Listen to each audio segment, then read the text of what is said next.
Isang technician ang walang magawa sa buhay, kaya nagtayo siya ng isang medical clinic. Siya ang doktor at nurse naman ng kanyang asawa. May nakasulat na karatula sa labas. Check-up sa halagang 500. Kapag hindi ka gumaling, babayaran kita ng 1,000.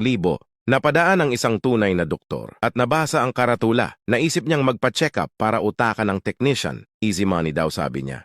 Doktor, magpapa-check up ako. Nawalan ako ng panlasa. Technician, nurse, kunin mo sa box 22 ang gamot at patakan mo ng 3 beses sa bibig ang pasyente. Doktor, gasolina to wa. Technician, congrats! Bumalik na ang panlasa mo. 500 lang ang bayad doon. Nainis ang doktor dahil nautakan siya. Kaya naisipan niyang bumalik makalipas ang ilang araw para bawiin ang pera niya. Doktor, magpapa-check up ako. Madalas na ako makalimot at wala nang matandaan kahit na ano. Technician, nurse, kunin mo sa box 22 ang gamot at ipatak mo ng 3 beses sa bibig ng pasyente. Doktor, teka lang, ito yung binigay mo sa akin nung nakaraan? Gasolina to eh. Technician, congrats, bumalik na ang alaala mo. 500 lang ang bayad para dyan. Galit na umalis ang doktor dahil nautakan na naman siya, kaya bumalik ulit siya makalipas ang ilang araw. Doktor, magpapa-check up ako. Malabo na paningin ko at hindi na ako nakakakita ng kahit ano. Technician, wala akong gamot para dyan. Ito ang 1,000.